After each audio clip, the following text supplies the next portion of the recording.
ఓం మహాగణాధిపతయే నమః. ఓం గురుభ్యో నమః. ఓం శ్రీమాత్రే నమః. మనకి నూతన సంవత్సరం ఉగాది ఫలితాలు కనుక చూసుకున్నట్లయితే మనం ఉగాది అనగానే పంచాంగం తీసుకొని చూసుకుంటాం. పంచాంగంలో ఆదాయము, వ్యయము, రాజ్యపూజ్యం, అవమానం ఎలా ఉందని దాన్ని బట్టి ఈసారి ఇలా ఉందా అని తెలుసుకుంటాం. అయితే మనకు ఒకవేళ బాగా తక్కువగా ఉంది ఆదాయము అన్నప్పుడు అయ్యో ఎలాగని బాధపడతాం. కానీ ఎక్కడా కూడా అవి కేవలం బేసిక్ వరకే, మనం దాన్ని ఇంప్రూవ్ కూడా చేసుకోవచ్చు. ఈ సంవత్సరం ఎలా ఉండబోతుంది, అలాగే నవనాయక ఫలితాలు ఏమిటి, మీకు ఏ విషయాల్లో ఎటువంటి జాగ్రత్తలు తీసుకోవాలి అనేటువంటి అంశాలు చెప్తుంది నేనైనప్పటికీ చెప్పిస్తుంది ఈ సాక్షాత్ లలితామ్మ వారిగా భావిస్తూ ఆ లలితాంబిక అమ్మవారి యొక్క అనుగ్రహం మీకు పరిపూర్ణంగా కలగాలని మనస్ఫూర్తిగా కోరుకుంటూ ముందుగా మేషం వారికి కనుక చూసుకున్నట్లయితే 11-5-2-4గా ఉంది. అంటే 11 ఆదాయము, వ్యయం 5, రాజ్యపూజ్యం 2, అవమానం 4. అంటే ఇక్కడ ఆదాయ వ్యయాలు మనం పంచాంగంలో చూసుకుంటే 11-5 ఉంది కాబట్టి ఏం టెన్షన్ అక్కర్లేదు. మరి రాజ్యపూజ్యం, అవమానం అంటే మనల్ని మెచ్చుకునే వాళ్ళ సంఖ్య 2 ఉంటే అవమానించే వాళ్ళ సంఖ్య 4 ఉంది. ఈ అవమానం అనేటువంటిది ఎక్కడి నుంచి వస్తుంది, దాన్ని ఎలా సెట్ చేసుకోవాలి చూసుకుంటే కనుక మీకు ఇక్కడ ఏ రూపంలో వస్తుందో తెలుసుకోగలగాలి. ఇప్పుడు అవమానం అనేటువంటిది ఈ యొక్క మేషం వారికి మధ్యవర్తిత్వంగా ఉండడము, మిస్కమ్యూనికేషన్స్ అవ్వడం వల్ల ఎవరికైనా అప్పు ఇచ్చి మరీ అవమానం పొందుతారు, గుర్తుపెట్టుకోండి. కాబట్టి ఈ విషయంలో మరి మీకు ఆ దోషం తగ్గాలి అంటే శనగలు, నువ్వులు, మినుములు, పెసలు అప్పుడప్పుడు దానం ఇస్తూ ఉండండి. విష్ణు సహస్రనామాలని శ్రవణం కానీ పఠనం కానీ చేయండి. ఖచ్చితంగా ఈ రాజ్యపూజ్య అవమానాల్లో అవమానం తగ్గుతుంది. మరి రాజ్యపూజ్యం పెరగాలంటే ఏం చేయాలి? వెంకటేశ్వర స్వామి ఆలయాలకు వెళ్తూ ఉండండి. వీలైతే గోవులకి బెల్లం తినిపిస్తూ ఉండండి. ఎందుకంటే రాజ్యపూజ్యం పెరుగుతుంది. 2 ఉంది మీకు అక్కడ. అది అయితే ఇక్కడ మనకి మేషం ఏ రాశి వారికైనా సంవత్సర ఫలితాలు అనేటువంటిది ప్రధానంగా మనం ఈ 4 గ్రహాలతోనే ఉంటుంది. మిగతా అవన్నీ కూడా నెల ఫలితాలు, వార ఫలితాలు, పక్ష ఫలితాలకు వాడతాం, దిన ఫలితాలకి. ఇక్కడ సంవత్సర ఫలితాల్లో చూసుకున్నట్లయితే ఈ సంవత్సరం ఆలోచన విధానం కానివ్వండి, మీరు అనుకున్నటువంటి థింకింగ్ ప్యాటర్న్ ఏదైతే ఉంటుందో అది మీకు సక్సెస్ అవ్వాలి అంటే ముందుగా మేషం నుంచి పంచమ స్థానంలో కేతు ఉన్నాడు. అంటే ఉపాసనా స్థానంలో కేతు ఉన్నాడు కాబట్టి మీరు ఏదైనా ఒక ఆలోచన చేస్తున్నారు ఈ యొక్క పరాభావనామ సంవత్సరంలో సక్సెస్ అవ్వాలంటే సింపుల్ ఏమీ లేదు. మీరు గణపతిని, సూర్య భగవానుని మనసులో తలుచుకొని మీరు కనుక ప్రారంభించినట్లయితే ఆ పని ఖచ్చితంగా గణపతి అనుగ్రహంతో మీకు ముందుకు కదులుతుంది. బికాజ్ ఆఫ్ ప్యాటర్న్ మనకి 5th హౌస్ ఇస్ కేతు, ఉపాసనా కారకుడు కేతు. అంటే కేతు గ్రహం దగ్గర దీపారాధన చేయడం ఇవి చేస్తే బాగుంది. మరి పంచమంలో కేతు ఉన్నాడు కదండి, ఎప్పటి వరకు ఉంటాడు? నవంబర్ వరకు అక్కడ ఉంటాడు. కాబట్టి సంతానం విషయంలోని, కొంచెం రాజకీయ సంబంధించిన విషయాల్లోని, ఫ్రెండ్స్తోని, ప్రేమ వ్యవహారాల విషయంలోని కూడా ఇక్కడ కేతు ఉండడం వల్ల కొంత డిస్ప్యూట్స్ వస్తూ ఉంటాయి. మరి ఈ సంవత్సరం ఫైనాన్షియల్గా ఎలా ఉండబోతుంది? మనకు ఆదాయ వ్యయాలు అయితే 11-5 వచ్చింది కాబట్టి నో డౌట్. మరి ఎప్పటి నుంచి బాగుంటుంది ఫైనాన్షియల్గా అంటే గురువు మారిన తర్వాత నుంచి కొంత బాగుంటుంది. 3లో ఉండే గురువు కంటే కూడా జూన్ నుంచి గురువు ఎప్పుడైతే 4లోకి వెళ్తాడో బాగుంటుంది. అయితే 4లో ఉండే గురువు ఉచ్చస్థానంలో ఉన్నాడు. ఈ సంవత్సరానికి పరాభావన సంవత్సరానికి గురువు అధిపతి ఉచ్చస్థానంలోకి వెళ్తున్నాడు. ఆహావోహ అంటున్నారు. అలా కాదు. ఎప్పుడూ కూడా ఒక గ్రహం పనిచేసేటప్పుడు తన రాసుల్లో ఏ గ్రహం ఉంది అనే దాని మీద దాని యొక్క ఫలితం ఇస్తూ ఉంటుంది. మహర్షులు చెప్పినటువంటి సూత్రాలు అవి. కాబట్టి ఈ యొక్క గురువు యొక్క రాశిలో శని ఉన్నాడు, ఇక్కడ రాహు ఉన్నాడు.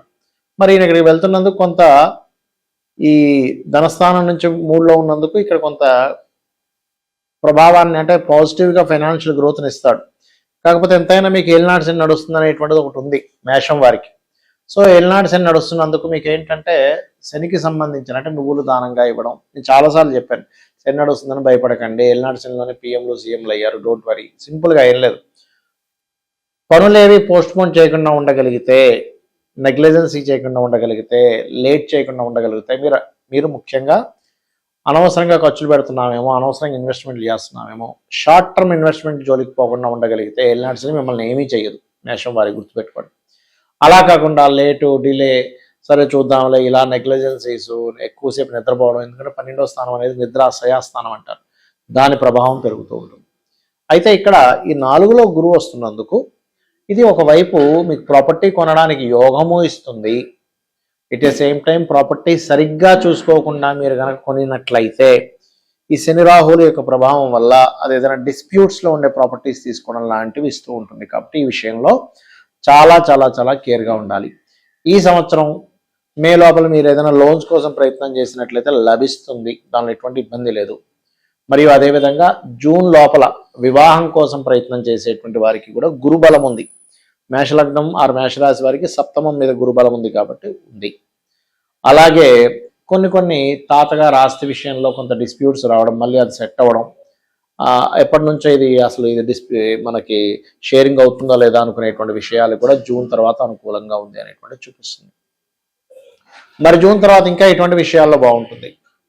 ఇక్కడ ఎప్పుడైతే ఈ గురువు ఇక్కడికి వెళ్తాడో దశమ స్థానాన్ని చూస్తాడో కెరియర్ విషయంలో కూడా, అయితే ఎంతైనా కూడా గురువు యొక్క రాసుల్లో శని ఉంటూ శని యొక్క రాసుల్లో రాహు, ఈ డిస్పాజిటర్ సిస్టమ్ మర్చిపోకండి. నేను సంవత్సరం నుంచి నేను ఇదే విషయం చెప్తూ ఉన్నా, అయ్యా మీరు అనుకుంటున్నారు కానీ ఈ ప్రభావం ఉంది, అందుకే ఈ మార్కెట్లో రకరకాల విషయాలు జరుగుతున్నాయి, పీఠాధిపతుల విషయం చాలా చెప్పాను, అవన్నీ కూడా చెప్తాను నేను మీకు. అసలు ఈ నవనాయకుల విషయం కూడా నేను మీకు చెప్తాను. సో ఆఫ్టర్ జూన్ నుంచి కొంచెం కెరియర్ ఇంప్రూవ్మెంట్స్ కూడా ఇస్తాడు. అయితే ఇక్కడ మీరు అర్థం చేసుకోవాల్సిన విషయం ఏంటంటే, కెరీర్ ఇంప్రూవ్మెంట్స్ ఇక్కడ గురువు చూడడం వల్ల ఇస్తాడు. రాహు 11లో ఉన్నందుకు ఆన్లైన్లో చేసే బిజినెస్లు, అంతేగాని ఆన్లైన్లో బెట్టింగ్లో, ఆన్లైన్లో ప్యాకెట్లు, ఆన్లైన్లో చేసేవి కాదు, గుర్రం పందాలు ఇవి కాదు. మీరు ఏదైనా ఒక ప్రోడక్ట్ అమ్ముతున్నారా, ఏదైనా సర్వీస్ చేస్తున్నారా, అలాంటివి ఆన్లైన్లో బాగుంటాయి. లాభంలో రాహు ఎప్పటి వరకు, ఈయన 9లోకి వెళ్ళే 10లోకి వెళ్ళే వరకు, అంటే నవంబర్ వరకు ఇక్కడ ఉంటాడు. నవంబర్ నుంచి ఇక్కడికి వెళ్తాడు. ఇక్కడ వెళ్ళినప్పుడు నవంబర్ తర్వాత నుంచి మీరు విదేశాలకు వెళ్ళి అక్కడ ఉద్యోగం చేయడానికి అనుకూలంగా ఉంది. అయితే ఇక్కడ ప్రధానంగా చెప్పేది ఒకటే, నిర్ణయాలు తీసుకునేటప్పుడు గణపతిని ఆరాధించండి. ఆన్లైన్ బిజినెస్లో నవంబర్ వరకు బాగుంది. నవంబర్ తర్వాత ఏమో ఉద్యోగాలు విదేశాలు, లేకపోతే విదేశాల్లో ఉండే కంపెనీస్తో చేసుకోవడానికి చాలా బాగుంది.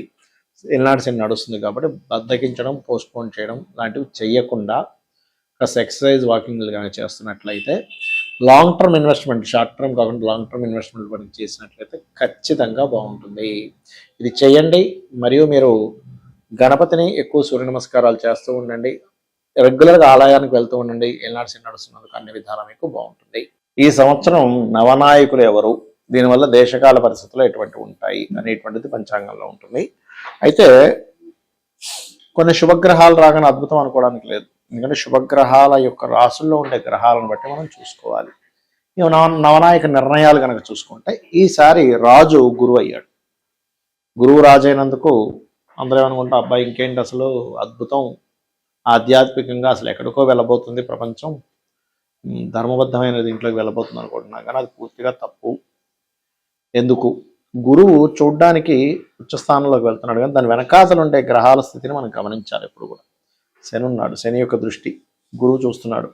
శని యొక్క రాశిలో రాహు, ఇది చూడ్డానికి అక్కడ గురువు ఉన్నాడు కానీ శని రాహు ఎనర్జీస్తూ ఉన్నాడు. దీనివల్ల ఏంటంటే, మనం గతంలో ఆల్రెడీ ఈ శని ఇక్కడ ఎంటర్ అయినప్పుడే చెప్పాం, లాస్ట్ ఇయరే, పీఠాధిపతులకి ఇబ్బంది, సనాతన ధర్మ సంబంధించిన విషయాలకి ఇబ్బంది, ఆధ్యాత్మిక మార్గాల్లో గురుస్థానాల్లో ఉండేటువంటి వారు చాలా జాగ్రత్తగా మాట్లాడాలి, చాలా జాగ్రత్తగా ఉండాలి. వాళ్ళకు కూడా కొంతవరకు ఎక్కడో దగ్గర ఏదో రూపంలో లీక్ అవుతుంటాయి కొన్ని విషయాలు, దాని మూలంగా కూడా ఇబ్బంది అనేటువంటిది ఉంటుంది అనేటువంటిది చెప్పడం జరిగింది. అయితే ఇది మరి ఈ సంవత్సరం కూడా కంటిన్యూ అవుతుందా? కాబట్టి కంటిన్యూ అవుతుంది. కాబట్టి చాలా చాలా చాలా కేర్గా ఉండాలి. ఏది ముఖ్యంగా పీఠాధిపతులు, ఆధ్యాత్మిక రంగాల్లో ఉండేటువంటి వారు, సాధనలు చేసుకునేటువంటి వారు, అంటే ఎక్కడో వీళ్ళ తప్పు లేకపోయినా ఏదో ఒక పుకారు, వీళ్ళ మీద ఒక బురద జల్లేటువంటి ప్రయత్నం, లేదా వీళ్ళే ఏదో తప్ప ఒక మాట అనడం, అలా అనమాట. ఒక మాయలాగా నడుస్తూ ఉంటుంది అంతా కూడా. ఎప్పుడు ఏం జరుగుతుందో తెలియదు అన్నట్టుగా ఉంటుంది. మరి దీనికి ఏమిటండి పరిహారం? సింపుల్, ఏమి లేదు. గురువు శని రాహువుల చేత ప్రభావితం అవుతున్నాడు కాబట్టి అందరూ కూడా శని రాహు గ్రహాల దగ్గర దీపారాధన చేయండి. లేదంటే మేము ఇంకొంచెం ఏమైనా చేసుకోగలమా, హోమాలకు ఎక్కువ అటెండ్ అవ్వండి. అలాగే కొంచెం ఈ గురువు అలా ఉన్నప్పుడు ఏమవుతుందంటే, సెక్యులర్ భావాలు బాగా విపరీతంగా పెరుగుతాయి సొసైటీలో. సెక్యులర్ భావాలు చాలా తప్పని నేను చెప్పట్లే, అది ఆ సెక్యులర్ భావాల రూపంలో మాయలు జరుగుతాయి. గుర్తుపెట్టుకోండి, సెక్యులరిజం అనేటువంటిది అందరూ సమానంగా ఉండాలి, అందరూ ఒకే దీంట్లో ఉండాలనేది చాలా మంచిది. కానీ ఆ రూపంలో, ఆ మాయలో, ఆ యొక్క విషయంలో మేము సెక్యులర్ సంబంధంగా మేము మంచి చెప్తున్నాం అనే దాంట్లో కుట్రలు కూడా ఉంటాయి. ఇది జరగబోయేది, గుర్తుపెట్టుకోండి. ఇక ఈసారి మంత్రి కుజుడయ్యాడు. మంత్రి కుజుడున్నప్పుడు ఎలా ఉంటుందంటే, కుజుడు అంటే ఫైటింగ్. అంటే ఎంతసేపు ఆలోచన ఎలా వెళ్తుందంటే ఈ సంవత్సరం అంతా కూడా ఏదైనా కొంచెం చిన్నది అవ్వగానే ఏముంది వేసేద్దాం, బాంబు వేసేద్దాం.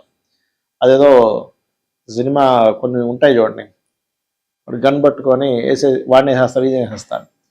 మంత్రి అయినప్పుడు ఆలోచన విధానం అంతా కూడా బాంబు వేసేస్తే అయిపోతుందిగా, కొంతమందిని పంపించి పేల్చేస్తే అయిపోతుందిగా, కొంతమందిని అక్కడ అటాక్ చేస్తే అయిపోతుందిగా, ఈ రకంగా ఉంటుంది. అంటే ఏదైనా సరే నిర్ణయం అనేటువంటిది యుద్ధ సంబంధంగానే ఉంటుంది, కానీ సామరస్యంగా కూర్చొని మాట్లాడుకుందాం అనేటువంటి స్థితిలో ఉండదు మంత్రి కనుక కుజుడైనప్పుడు, గుర్తుపెట్టుకోండి. ఇక సైన్యాధిపతి చంద్రుడయ్యాడు. ఇక్కడేమో మంత్రి కుజుడయ్యాడు, సైన్యాధిపతి చంద్రుడయ్యాడు. చంద్రుడు అన్నప్పుడు ఏంటంటే చిన్నపిల్లల తత్వం. అంటే ఏమిటి, ఈ యుద్ధ సంబంధించిన విషయంలో అనుకోండి, సెక్యూరిటీ సంబంధించిన విషయంలో అనుకోండి, చంద్రుడు చంచల కారకుడు. అప్పుడే ఒక రకమైన దీంట్లో ఏది చిన్నపిల్లలు లాంటి నిర్ణయాలు తీసుకుంటున్నారేంటి ఈ సైన్యము, లేకపోతే ఈ ఆర్మీ, ఈ టెర్రరిస్టులను ఏదైనా అనుకోండి, చిన్నపిల్లల్లా ప్రవర్తిస్తున్నారేమిటి అనేటువంటి భావన మనకు కలుగుతుంది ఈ విశ్వవసు నామ సంవత్సరంలో. ఇవన్న ఈ పరాభావ నామ సంవత్సరంలో విశ్వవసు అయిపోయి పరాభావం రాబోతుంది కాబట్టి చెప్తున్నా. ఆల్రెడీ విశ్వవసు నామ సంవత్సరంలో దాని ప్రభావం వచ్చేసింది, ఎందుకంటే గురువు రాశుల్లో ఉండే శని రాహుల వల్ల. రైట్. ఇక సస్యాధిపతి అంటే కాప్స్. మనకి శని అయ్యాడు ఈసారి. ఏమిటండి మరి శని అయితే మరి పంటలు పండుతాయా పండవా అంటే వర్షాలు చక్కగా పడతాయని ఉంది. ఎందుకు అంటే మేఘాధిపతి చూసుకున్నట్లయితే చంద్రుడు అయ్యాడు కాబట్టి వర్షాలు చక్కగా పండుతాయి. రసాధిపతి రవి అయ్యాడు కాబట్టి. అయితే ఇక్కడ మనకి ఎప్పుడైతే శస్యాధిపతి శని అయ్యాడో లాంగ్ టర్మ్ క్రాప్స్ ఉంటాయి సార్, వాటికి బాగుంటుంది. మిగతా విషయాలకి ఈ శని అయినందుకు కాప్స్కి కాస్త రైతులకి ఒక్కోసారి, ఎందుకంటే శని మీనరాశిలో ఉన్నాడు కాబట్టి, గురువు యొక్క రాశుల్లో ఉన్నాడు కాబట్టి కొన్ని అబ్నార్మల్గా పెరిగేవి. అంటే అలాగా ఇంత గుమ్మడికాయ రావాల్సిందే ఇంత గుమ్మడికాయ రావడం, లేకపోతే వస్తే డబల్ పంట ఒక రైతుకి, లేదంటే అసలు ఏమీ పండకుండా ఉండడం. ఒక విచిత్రమైనటువంటి విషయాలు మనం చూస్తాం కాప్స్లో. అలాగే కాప్స్ సంబంధించిన విషయంలో కొన్ని ఆర్గానిక్ ఫార్మింగ్ రిలేటెడ్ సంబంధించిన బాగా ఎక్కువగా పెరుగుతాయి కాప్స్. నీటి ఆరోగ్యం చాలా ముఖ్యము. ఈ ఆర్గానిక్ ముసుగులో కూడా కొంతమంది ఆర్గానిక్ చేయకపోయినా ఆర్గానిక్ చేస్తున్నాము అనేటువంటి దీన్ని కాస్త తీసుకెళ్తూ ఉంటారు, గుర్తుపెట్టుకోండి.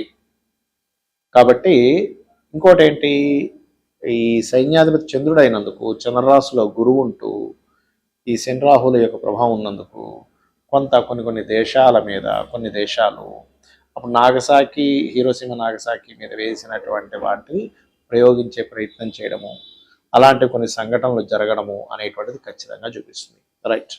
కాబట్టి ఏంటంటే ఈ రైతులు ఏదైనా సరే లాంగ్ టర్మ్గా ఉండేటువంటివి, అలాగే వీలైనంత మట్టుకు గోమూత్రము, గోవు యొక్క ఇవి ఉంటుంది పేడ, కాబట్టి గోమలము, గోమూత్రము, వీటికి సంబంధించినటువంటి వాడడం వల్ల వీళ్ళు చాలా మటుకు కాపాడబడతారు రైతులు. కాబట్టి ఈ విషయంలో చాలా జాగ్రత్తగా ఉండండి.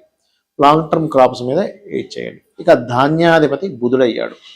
బుధుడైతే ఎలా ఉంటుందంటే ధాన్యం యొక్క బిజినెస్లు బాగా పెరుగుతాయి. అంటే సాఫ్ట్వేర్ కంపెనీస్లో ఇప్పుడు ఎవరెవరైతే జాబులు చేస్తున్నారో ఇవన్నీ కాదు, మనం ఒక పొలం కొనుక్కుందాం, మనం చక్కగా పంట వేసుకుందాం.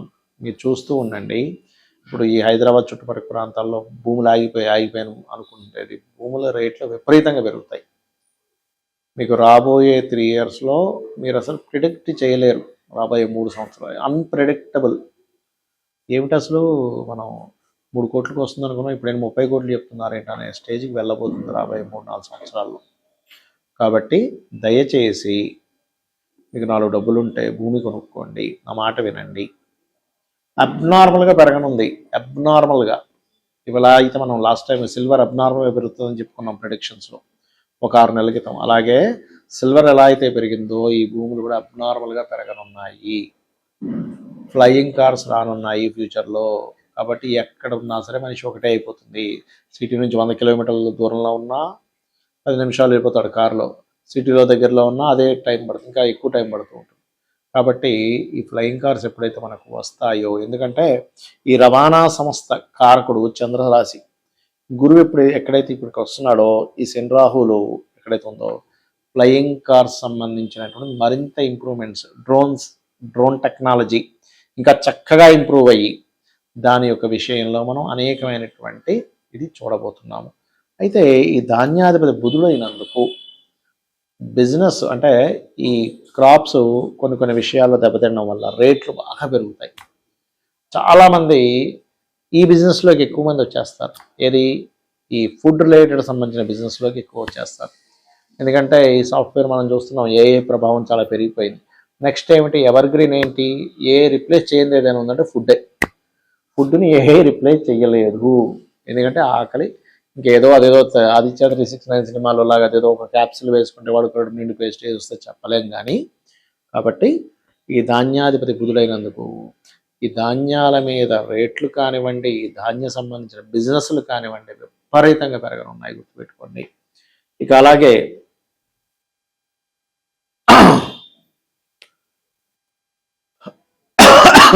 అర్ఘ్యాధిపతి చంద్రుడు అయితే వర్షాలకు సంబంధించినటువంటిది. సో వర్షాల యొక్క స్థితిగతులు ఎలా ఉంటాయి, బాగానే పడతాయి. అందులో ప్రధానంగా మీకు ఈ వర్ష సంబంధించినటువంటివి కొంచెం లాంగ్ టర్మ్ వర్షాలు అంటే ఏంటి, ఒక రోజులో ఆగిపోదు, రోజుల తరబడి వర్షాలు కురుస్తుంటాయి చూసారా, అటువంటి వర్షాలు మనం ఈ సంవత్సరం చూస్తాము. అంటే ఏమిటి, ఏదో ఒక రోజు 2 రోజులు పోవడం కదా, వారం రోజులు ముసురు పట్టిందండి, 10 రోజులు ముసురు పట్టింది, 15 రోజులు ముసురు పట్టింది. అయ్యి బాబా ఏమిటిది, ఎందుకు ఇలాగ జరుగుతుంది, దీనికి రీజన్ ఏమిటి? అర్ఘ్యాధిపతి ఆ రోజున్నటువంటి గ్రహస్థితి ఏదైతే ఉందో అది మనం చూస్తాము. గుర్తుపెట్టుకోండి, ఈ విషయం బాగా గుర్తుపెట్టుకోండి. రోజుల తరబడి ఉంది ఏమిటండి ఇది, నాకు అర్థం కాదు, వర్షం అంటూ ఉంటాం. అలా రోజుల తరబడి వర్షం కురిసినటువంటి రోజులు మనం చూడబోతున్నాం. ఇక మేఘాధిపతి కూడా చంద్రుడయ్యాడు. చంద్రుడు మేఘాధిపతి అయితే ఏమవుతుందంటే, బాగా ఎండ ఉందండి, సడన్గా మేఘాలు వచ్చేస్తాయి. సడన్గా ఇంత మేఘాలు ఉన్నాయి కదా, ఇంక పెద్ద వర్షం రాబోతున్నాం కదా, సడన్ మొత్తం మేఘాలు వెళ్ళిపోతాయి. అంటే చరకారకుడితో మేఘాధిపతి కనెక్ట్ అయ్యాడు. చరకారకుడితో కనెక్ట్ అయినప్పుడు ఏమైపోతుందంటే, ఇంకేంటి అసలు 4 రోజులు అసలు వార్తల్లో చెప్పేశారు, ఇంకెటు వెళ్ళడానికి వెళ్ళేదనగానే మొత్తం మేఘాలు వెళ్ళిపోతాయి. అసలు విపరీతమైన ఎండలు ఉన్నాయండి, ఏమిటంటే అర్థం కావట్లేదు, మేఘాలు వచ్చి వర్షం పడిపోతాయి. అలా ఉంటుంది మేఘాధిపతి చంద్రుడు అయినప్పుడు. ఇక అదేవిధంగా రసాధిపతి రవి అయ్యాడు. గుర్తుపెట్టుకోండి, రసాధిపతి రవి అయినందుకు ముఖ్యంగా చాలా మంచి విషయాలు సొసైటీలో ఒక సిస్టమేటిక్ ఫామ్ అయ్యేటువంటి విషయాలు కూడా జరగనున్నాయి అనే విషయం గుర్తుపెట్టుకోండి. అలాగే నీరసాధిపతి గురువు అయ్యాడు. మళ్ళీ అంటే రాజు గురువు, నీరసాధిపతి గురువు అయినప్పుడు ఏమవుతుందంటే, సర్వసాధారణంగా జనాలకి కన్ఫ్యూజన్ ఏర్పడుతుంది ఈ ఆధ్యాత్మిక రంగం విషయంలో. అంటే ఏంటి ఒక అయ్యగారు ఏమో ఇలా అంటున్నారు, ఒక పీఠాధిపతి ఏమో అలా అంటున్నాడు, ఇంకో అతను ఇలా అంటున్నాడు, అసలు ఏమిటి రా బాబు ఇదంతా ఎందుకు తలకాయ నొప్పి, అంటే నేనేది పాటించిన అనే ఫీలింగ్లోకి వెళ్ళిపోతుంటాడు జూపిటర్ అయినారు నీరసాధిపతి. అలాగే సెల్ లెవెల్లో వచ్చేటువంటి హెల్త్ ఇష్యూస్ రావడం, జీన్స్లో అంటే మనకి చూడండి ఒక్కోసారి సెల్ లెవెల్లో, మైక్రో లెవెల్లో ఇలాంటివి ఎక్కువ అవుతూ ఉంటాయి. అలాగే మనం ఇందాక అనుకున్నాం, ఈ యుద్ధం వల్ల కూడా నీరసాధిపతి రాజు గురువు అయినందుకు జన నష్టం కూడా జరగనుంది. మరి ఏం చేయాలి, దత్తాత్రేయుడికి సంబంధించినటువంటి పఠనం చేయడం, అంటే దత్త వైభవం కానీ దత్తాత్రేయుడికి సంబంధించింది కానీ దక్షిణామూర్తి స్తోత్ర పఠనం కానీ చేస్తూ ఉంటే, రాజు గురువయ్యాడు, నీరసాధిపతి గురువయ్యాడు కాబట్టి మనకి ఎక్కడా కూడా అనారోగ్య సమస్యలు రాకుండా ఉంటాయి. అలాగే శని రాహు గ్రహాల దగ్గర దీపారాధన చేయడం, గణపతి ఆరాధన చేయడం ముఖ్యంగా చేస్తూ ఉండాలి. అయితే ఈ కేతువు ఎప్పుడైతే ఇక్కడికి వెళ్తున్నాడో, మనకి గురువు కేతువు ఇద్దరు కలిసి ఉంటారు కాబట్టి ఇక్కడ ఒకవైపు ఈ పీఠాధిపతి గొడవలు ఒకవైపు అవుతుంటాయి, ఒకవైపు సాధనా మార్గంలో అద్భుతమైన దీంట్లోకి వెళ్ళే ఇది కూడా ప్రారంభం అవుతుంటుంది. ఒకవైపు అంటే సాధనలు విపరీతమైన చేసేయడం, కొంతమంది ఈ సాధనలు ఏమి లేవని, అంటే మీరు చూస్తూ ఉండండి, ఈ సంవత్సరం గురువైనందుకు ఆధ్యాత్మికం అనేటువంటిది ఎన్ని పుంతలు తొక్కాలో, ఎన్ని మార్గాల్లోకి వెళ్ళిపోవాలో, ఎంత డిఫరెంట్ కల్చర్స్ రావాలో, ఎన్ని డిఫరెంట్గా చూడాలి, ఎప్పుడూ చూడనంత విధంగా మనం చూస్తాము. ఇక ఎవరికైనా ఇబ్బందులు ఉన్నాయి, జాతకం తెలియదండి, నక్షత్రం తెలియదు, రాశి తెలియదు, ఏమీ తెలియదు, కానీ అప్పులు ఉన్నాయి, ఓం అపర్ణాయ నమః చేసుకోండి. లేదు ఫైనాన్షియల్ గ్రోత్ రావాలి, ఓం సంపత్కరీ సమారూఢ సింధుర వ్రజసేవితాయ నమః అని చేసుకోండి. అలా కాదు, నాకు అనారోగ్య సమస్యలు ఉన్నాయి, ఓం సర్వవ్యాధి ప్రశమనై సర్వమృత్యు నివారిణి అగ్రగణ్య అచింత్య రూప కలికల్మషనాశినే నమః అని చేసుకోండి.